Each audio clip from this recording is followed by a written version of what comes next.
Assalamualaikum. Hari ini saya akan kongsikan resepi sambal bilis garing yang sedap, tahan lama, rangup dan sesuai untuk dibuat sebagai stok bersahur pada bulan Ramadan. Langkah pertama, kita akan sediakan bawang goreng dahulu. Saya gunakan 250 gram bawang merah. Saya timbang sebab bawang ni saiznya ada yang besar, ada yang kecil. Basuh dan keringkan di atas tisu dapur. Kita nakkan dia betul-betul kering sebelum kita hiris secara nipis. Ini bertujuan untuk mengekalkan kerangupan bawang. Selepas dah siap hiris ni, kita tak perlu basuh lagi.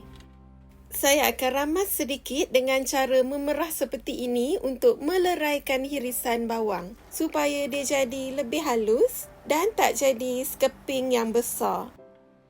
Masukkan sedikit garam dan gaulkan hingga sebati. Saya tak letakkan tepung jagung ataupun tepung beras, hanya garam sahaja. Langkah seterusnya, panaskan minyak masak yang secukupnya di dalam kuali. Kita akan gorengkan bawang secara terendam dengan sepenuhnya. Kalau bawang tu banyak dan anda gunakan minyak yang sedikit, anda kena goreng berperingkat.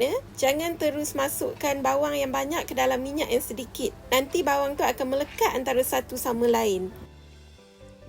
Gorengkan bawang dengan menggunakan api sederhana. Kacau sesekali supaya bawang masak sekata. Bila bawang mulai bertukar warna menjadi perang begini, perlahankan api. Waktu ni anda kena kacau dengan kerap sebab bawang ni dia cepat hangus bila dah mulai perang. Jangan tunggu terlalu perang sangat.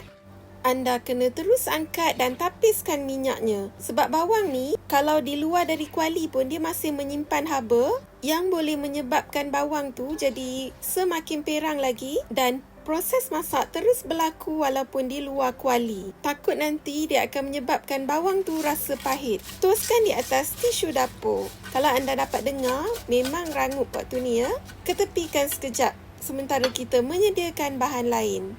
Langkah seterusnya, kita akan sediakan ikan bilis goreng pula. Saya gunakan 150 gram ikan bilis. Basuh bersih dan toskan airnya. Ikan bilis wajib dibasuh Saya gunakan ikan bilis jenis halus begini sebab ikan bilis begini dia akan kekal rangup. Kalau anda tak ada ikan bilis yang begini, sebaik-baiknya jangan gunakan yang bersaiz terlalu besar. Sebab yang terlalu besar tu dia akan jadi tidak rangup setelah lama kita goreng. Sebaik-baiknya carilah yang jenis berkualiti. Ada juga tips yang saya pernah dengar untuk menggaulkan ikan bilis ni dengan 1 sudu besar cuka makan ataupun 1 sudu besar tepung beras sebelum kita menggoreng bagi mengekalkan kerangupan ikan bilis. Tapi saya tak buat pun Dengan menggunakan minyak gorengan yang sama kita gorengkan bawang tadi, kita akan mula menggoreng ikan bilis dalam api yang sederhana. Menggoreng ikan bilis ni tak lama pun seperti kita menggoreng bawang tadi. Kacau sesekali supaya ikan bilis masak sekata. Waktu kita menggoreng ikan bilis, memang akan ada buih yang banyak seperti ini. Tapi bila ikan bilis mulai perang dan menjadi garing, buih tu akan semakin hilang. Kalau anda dapat lihat, waktu ni buih tu dah hampir hilang, menandakan ikan bilis dah mulai garing. Bolehlah diangkat dengan menggunakan penapis. Sama juga seperti bawang goreng tadi, kita akan toskan minyaknya di atas tisu dapur. Ada ikan bilis yang jenis masin jadi kena berhati-hati waktu kita nak masukkan garam nanti. Anda kena rasa dululah Sekarang kita telah sampai kepada langkah seterusnya iaitu penyediaan cili kering pula. Saya gunakan 20 tangkai cili kering dan saya buat ni versi yang sederhana pedas saja. Kalau anda suka lebih pedas boleh lebihkan. Basuh dan keringkan terlebih dulu, kemudian gunting dan buangkan bijinya. Waktu ni cili kering ni dalam keadaan yang kering Boleh ambil pengepit dan kepit-kepit begini, bijinya akan turun ke bawah. Tapi kalau masih ada lagi biji yang lekat pada cili kering tu tak mengapa.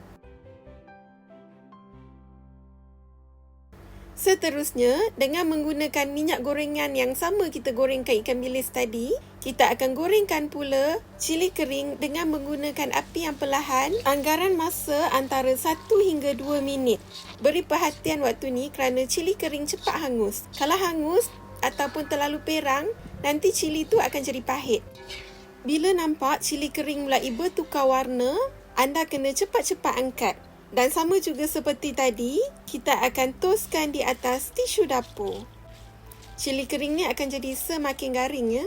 Waktu masih panas ni, kita boleh terus kisarkan. Saya akan gunakan food processor. Kalau anda nak gunakan pengisar jenis kering ataupun chopper pun boleh. Seterusnya, saya akan masukkan 2 sudu besar gula. Kalau anda takut terlalu manis, boleh masukkan 1 sudu besar dulu. Dan garam ni, adjustlah ikut cita rasa. Saya letakkan sedikit saja sebab tadi dalam bawang goreng pun saya dah letakkan garam. Dan ikan bilis pun dah ada rasa yang sedikit masin. Kalau kurang rasa nanti kita boleh tambah. Kisarkan sehingga halus.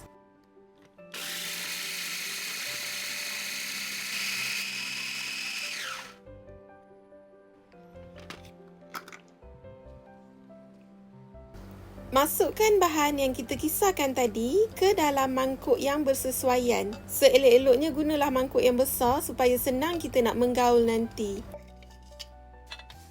Seterusnya, masukkan ikan bilis goreng.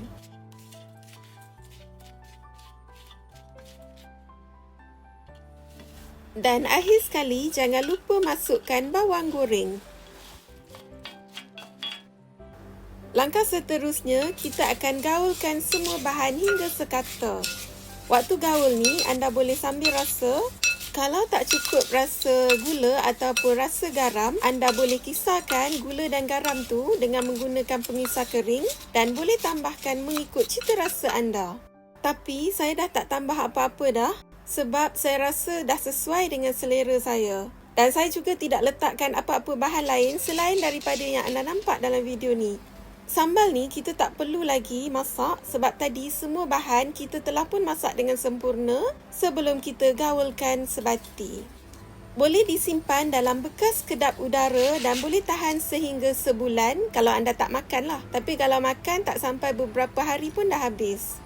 Sesuai nak bawa travel ataupun pembuka selera waktu bersahur. Selamat mencuba semua. See ya.